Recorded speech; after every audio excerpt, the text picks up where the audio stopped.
안녕하세요. 오타임의 미국 소식입니다. 8월 2일 헤드라인 뉴스를 전해드리겠습니다. 7월은 마무리 잘 하셨는지요? 그리고 8월이 시작이 되었습니다. 이 무더운 여름에 건강 조심하시기 바라겠습니다. 오늘 첫 번째 소식은 도널드 트럼프 대통령 소식입니다. 도널드 트럼프 대통령 뉴저지에 소재하고 있는 배드민스터 골프클럽에서 내각 강요회의를 오늘 소집하였습니다. 마크 메도우 백악관 비서실장은 다음에 다가올 2020년 중간선거와 2024년 대선에 관하여 초점을 맞춘 강요회의의 성질이었다고 빗뜸을 하고 있습니다. 그러나 공식적인 것은 도널드 트럼프 대통령이 성명서를 통하여 발표할 것이라고 이야기를 하고 있습니다. 이것을 취재한 뉴스맥스의 스티브 콜티즈는 전임 백악관 자문역입니다. 따라서 마크 메도스와 개인적으로 친분이 있으므로 이렇게 사전에 정보를 지금 입수한 것으로 밝혀지고 있습니다. 두 번째 소식입니다. 위스콘신주 선거관리 총무이사인 클레어 우달보그가 소로스가 지원하는 비영리 재단인 일렉션 그룹 소속의 라이언 추와 주고받은 이메일이 공개가 되었습니다. 그 내용은 이 모든 일이 드라마라고 이야기를 하면서 작년 11월 3일 총선에 대하여 이야기를 하고 있습니다.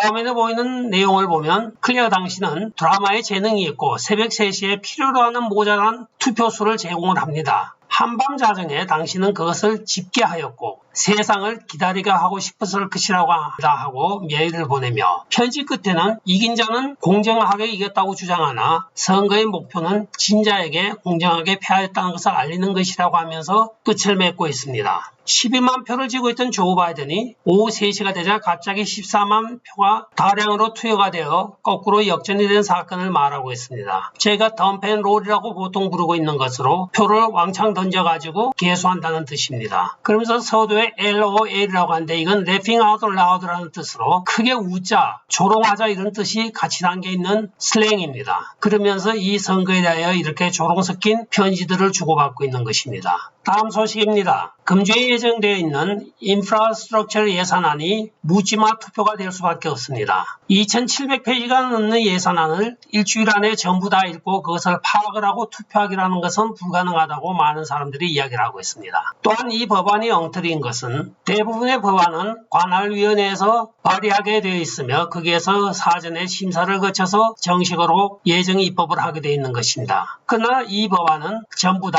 아무런 위원회를 거치지 아니하고 이들의 비밀리에 2~3개월 전서부터 한 곳에 모여 자기들끼리 만든 법안에 공화당은 그냥 손만 들으라고 하고 있는 것입니다. 여기에 대하여 라이노들은 지금 10표 이상이 지금 우리가 지원이 되니까 이 법안은 통과가 될 것이라고 조 바이든에게 청신호를 보내고 있으나 과연 여기에 대하여 지금 라이노들에 대한 공화당 지지자들의 시선은 곱지만은 않습니다. 결과는 2022년 중간선거에서 아마 자기들이 아차할 것 같습니다. 또한 이 법안은 관련 관할위원회에서 초안을 작성하게 되어 있다고 합니다. 그러나 이 과정을 건너뛰고 자기들끼리 몇 사람들이 다른 곳에 모여서 비밀리에 이 초안을 만들었다고 합니다. 1차 초안은 약 3000여 페이지가 되는 것으로 알려지고 있으며 여기에 일부는 삭제를 하고 수정을 하여 2701페이지로 지금 1차가 마무리가 되었다고 합니다. 과연 오늘부터 금요일 밤까지 5일밖에 되지 않는데 누가 2700페이지가 넘는 법안을 다 읽어보겠습니까? 그저 묻지마로 투표하는 것 같습니다. 다음 소식입니다. 조지아 디케 카운티 아샤 잭슨 수석 고법판사는 7월 31일자로 만료가 된 연방정부가 시행을 하였던 퇴거명령 중지 법안이 7월 31일자로 마감이 되었습니다. 그러나 아샤 잭슨 판사는 앞으로 60일을 우리 디케 카운티에선 더 연장하라고 판시를 하였습니다. 보고서에 의하면 조지아주의 연방지원금 중 세입자 지원으로는 7억 1천만 달러 중에 6%만 지급이 되고 있으며 디케 카운티의 763 가구 지원에 3,100만 불 중에 11%만 지급이 되고 있다고 하며 아직까지 시행이 너무나 늦어지고 있으니 2달 동안은 더 유예를 하여 그 사이에 세입자와 건물주 모두에게 공평하게 전부 지급이 돼야 된다고 하면서 2달을 연장한 것입니다. 한편 이에 대하여 AOC 등 과격파 민주당원들은 지금 1,100만 명의 미국 세입자들이 길거리에 나가 앉게 생겼다고 하면서 같은 당원인 민주당 하원 의원과 상원들을 요구를 하고 있습니다. 지난주에 이미 모든 입법안을 하여 이것을 연장해야 하는데 민주당 하원 의원이 발의를 하지 아니하고 상원도 여기에 대하여 대하여 관심을 갖지 않고 인프라스트럭처에만 관심을 가져서 이것을 통과시키지 않았다고 하였습니다. 여기에 대하여 다른 딱따구리 3인방 이란 오마르 등은 의회 계단에서 오늘부터 텐트를 치고 자고 있습니다. 또한 열을 받은 펠로시는 인프라스트럭처 법안이 상원을 통과해서 하원에 내려보내진다 할지라도 하원에서는 통과를 거부하겠다고 이야기를 하고 있습니다. 과연 그것이 표면상 드러난 사유이긴 하지만은 내면에 또한 무슨 일이 있는지 저희들은 알 바가 없습니다. 다음 소식입니다. 유럽연합이 GDPR, General Data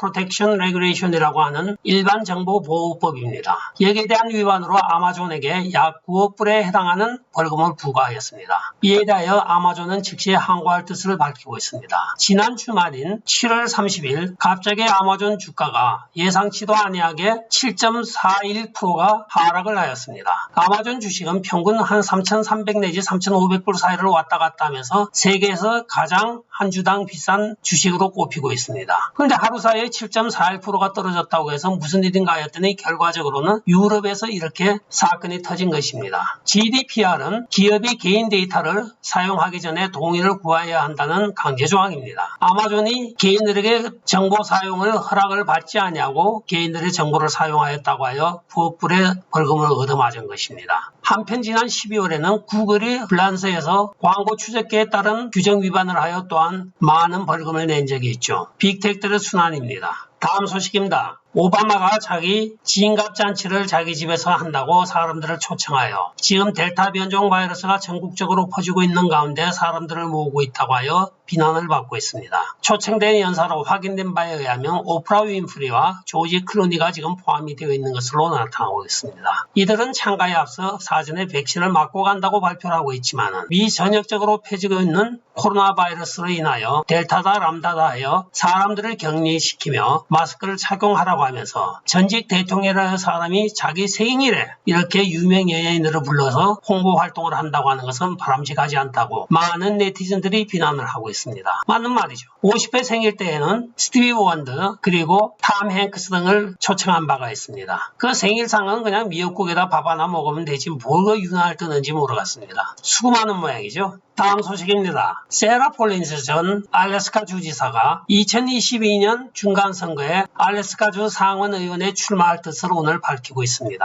세라 폴린은 존 맥케인이 대통령 입후보로 나왔을 때 부통령 지명자로 같이 러닝메이트로 나왔었습니다. 그러다가 실패를 하고 정계를 물러나나 하였는데 이번에 다시 상원으로 롤백하겠다고 나타나고 있습니다. 실제적으로 지금 라이너 중에 한 명이 월럽스키를 겨냥한 것이 아닙니다. 이 폴린스가 나오는 것은 바로 도널드 트럼프 대통령이 지명한 켈리 치바케의 표를 갉아먹기 위하여 나오는 것으로 사료가 되고 있습니다. 다음 소식입니다. 안토니 블링컨 미 국무장관이 이스라엘 소유 유조선인 멀서 슈릿에 대한 드론 공격으로 2명이 사망한 건에 대한 배후로 이란을 지목하고 나섰습니다. 한편 이에 대하여 CNN은 오만 해역의 이 발발로 인하여 영국인 1명, 루마니아인 1명, 2명의 민간인이 죽었다고 발표를 하고 있습니다. 브링클리는 이어지는 회견에서 수로를 통한 항해의 자유와 국제해운 및 상업 관련 규정을 전부 위반하고 있는 이란에 대하여 비난을 하면서 미국이 조만간 조치를 취할 것이라고 이야기를 하고 있습니다. 조만간 조치를 취한다는 소식은 오바마 정부 때 귀가 따갑도록 이란에 대하여 많이 들었던 이야기입니다. 미국인 인질을 잡았을 때도 그 이야기를 하였죠. 그러나 결국은 돈 주고 다 해결한 것 아닙니까? 물론 그 돈이 이란에 다 갔다는 보장도 없죠. 다음 소식입니다. 있는 둥 없는 둥 하는 공무원들이 있죠. 지금 아리조나주에 있는 마크 브루노비치 아리조나주 법무부 장관이 있는 둥 없는 둥 하는 법무부 장관 중에 한 명입니다. 수많은 범법 행위가 아리조나주 선거에서 자행이 되고 많은 증거가 있음에도 한 명도 기소를 하지 아니하고 어영부영 넘기고 있습니다. 그러나 이 사람이 꿈도 야무지게 2022년 아리조나주 연방상원의원에 출마하겠다고 발표를 하면서 자기 앞가림을 해야 되겠으니까 뭐라고 하느냐 하면 민주당원과 극잡하는 수년간 선거법을 남용하여 왔다고 하면서 선거의 청렴성을 위하여 자기가 출마를 하겠다고 밝히고 있습니다. 한국이 자유당 때 4.15 부정선거에 의하여 내무부 장관 이인규가 사형을 당했죠. 그 이후로 한 20년 동안은 부정선거를 심하게 못했습니다. 누가 죽으려고 선거 부정을 행하겠습니까? 그런데 이런 식으로 아무도 처벌하지 않다 보니까 아리조나주까지 이렇게 선거법이 엉망이 되고 있는 것입니다. 한편 지난 연말에 저희가 FBI가 한 집을 급습하여 그 집에 있는 선거 데이터와 모든 선거표 프린트기 등을 압수하였다고 발표한 적이 있죠. 그런데 오늘날 FBI의 사건 기록서에는 그 자체가 완전히 다 지워졌습니다. 수색 영장까지 받아서 FBI가 들이닥쳐서 본인을 체포하고 거기 있는 모든 증거 자료를 부정선거 혐의로 체포해 갔는데 도대체 어디로 갔습니까? 하늘로 올라갔습니까? 땅으로 꺼졌습니까? 브루노비치 한번 대답해 보세요. 끝까지 시청해 주셔서 감사합니다. 좋아요, 구독, 알림 그리고 공유 부탁드리고 댓글 많이 부탁드리겠습니다. 안녕히 계십시오. 바이.